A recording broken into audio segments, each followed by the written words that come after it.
আলাইকুম। আমার প্রিয় স্বামী এরশাদ, কেমন আছো তুমি? আমি তোমার বউ সৌদি প্রবাস থেকে তানিয়া বলছি। জানি না তুমি কেমন আছো, আশা করি ভালো আছো। কিন্তু বিশ্বাস করো প্রিয় স্বামী, আমি তানিয়া বিন্দু পরিমাণে ভালো নেই। কসম আল্লাহর, একটুও ভালো নেই। আজকে কয়েকটা দিন তোমার সাথে কথা বলি না, অভিমান করে। বিশ্বাস করো, এই অভিমান একদিন, 2 দিন কিংবা 3 দিনে আসেনি। অনেকটা দিন বিন্দু বিন্দু করে অভিযোগ জমার পরে অভিমানটা জন্ম নিয়েছে। কারণ নেওয়ারও কথা, আমি যে নিয়ে তোমাদেরকে ভালো রাখতে গিয়ে আজকে 1 বছরের বেশি সময় সৌদির প্রবাসে আছি। দিন শেষে সেই মানুষরা যখন আমাকে একটাবার ফোন দিয়ে খবর নাও না, ভালো মন্দ কেমন আছে জিজ্ঞেস করো না, অভিমান তো এমনিতেই জন্ম নেয়। আমি তোমাদেরকে অনেক ভালোবাসি, বিশ্বাস করো এরশাদ।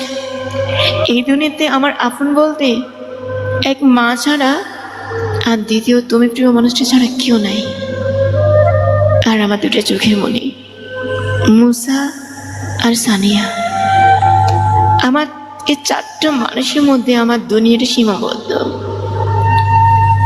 আমার এই 4টা মানুষ ছাড়া এই দুনিয়াতে আপন বলতে আর কেউ নেই। না আছে বাবা, না আছে বোন, না আছে ভাই। এই হাজার হাজার মানুষের মধ্যে এই 4টা মানুষই আমার দুনিয়ায়। দিন শেষে এই 4টা মানুষের সাথে কথা না বলতে পারা, এই 4টা মানুষকে দেখতে না পারার যন্ত্রণাটা যে কতটা তীব্র, কতটা ভয়ঙ্কর, আর কতটা নির্মম।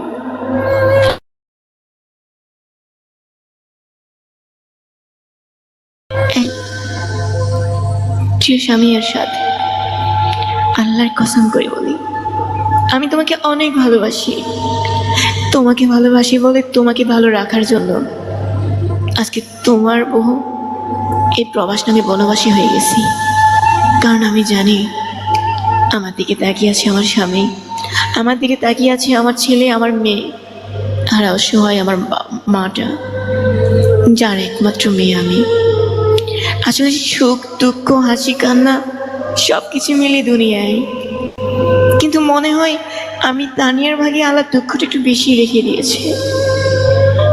কারণ কি জানো এরশাদ, আপন বলতে এই দুনিয়াতে কেউ নাই। একমাত্র তুমি আছো, মা আছে, মুসা আমার ছেলে, আর আমার মেয়ে সানিয়া আছে। তোমরা যদি দিন শেষে আমাকে বুঝতে না পারো, তাহলে ব্যর্থ আমার সকল কষ্ট, ব্যর্থ আমার প্রবাস জীবন। এই যে ভালোবাসি তোমাদেরকে নিঃস্বার্থ, কোন রকম স্বার্থ ছাড়া, শুধু একটি স্বার্থ, একটি পাওয়া, সেটা হচ্ছে তোমরা ভালো থাকো, তোমরাও খুশি থাকো। তাই তো ঘরের মেয়ে আজকে ঘর ছাড়া পাখির মতো সুখের সন্ধানে ডানা ঝাপড়ে ঝাপড়ে চলে আসছি সৌদি প্রবাসে। 1 বছরের বেশি সময় কেমন করে কাটছে একমাত্র উপরে আল্লাহ, আর নিচে আমি বান্দিটা ছাড়া দুনিয়ার বুকে কেউ জানে না, কেউ কখনো বুঝতেও পারে না। কারণ সবার সাথে হাসি মুখে কথা বলি, যাতে করে কেউ আমার ভিতরের জ্বলন্ত আগুনটার বুঝতে না পারে। প্রিয় স্বামী এরশাদ,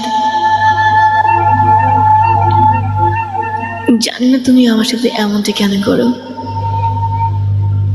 আমার সাথে প্লিজ এমনটা করো না, কারণ আমি চাই তোমায় ভালো থাকো, তোমরা ভালো থাকো।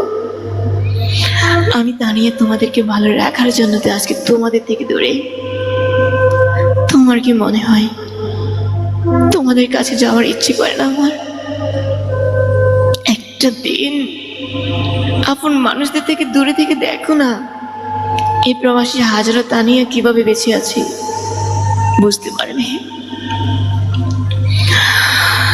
যে আমি কোনোদিন একটা দেশের ঘরের বাইরে ছিলাম না, মা বাবা বলতে কিছু নেই, শুধু মায়ের কাছে ছিলাম।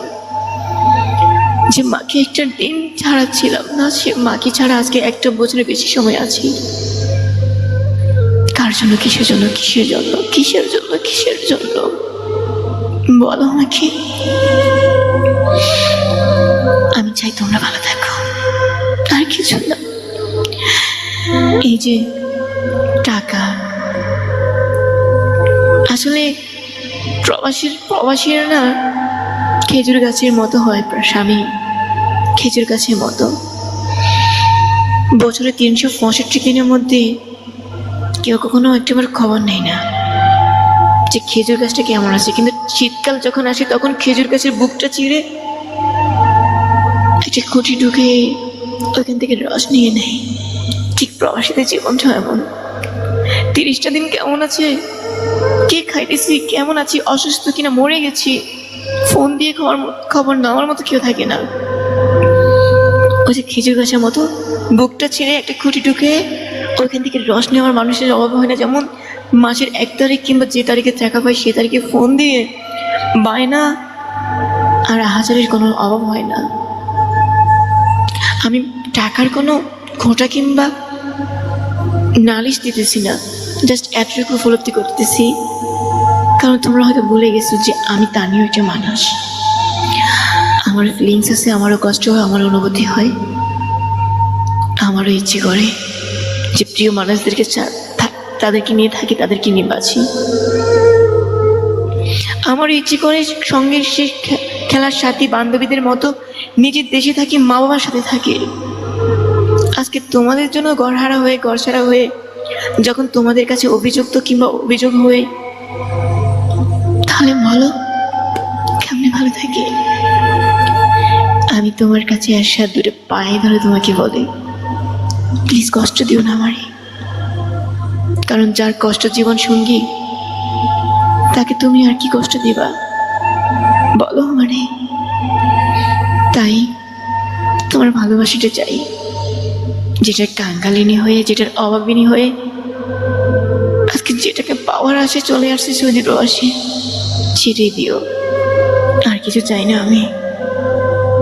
I miss you, I love you. আমি তোমাকে অনেক ভালোবাসি। ভালোবাসি আমার মুসাকে, ভালোবাসি আমার সানিয়াকে। অ্যাটলিস্ট আমি আমার সন্তানদের জন্য নিজের সাধ্য মতো চেষ্টা করবো তাদেরকে মানুষের মতো মানুষ করতে, কারণ আমি জানি বাস্তবতা অনেক কঠিন। I love you Arshad.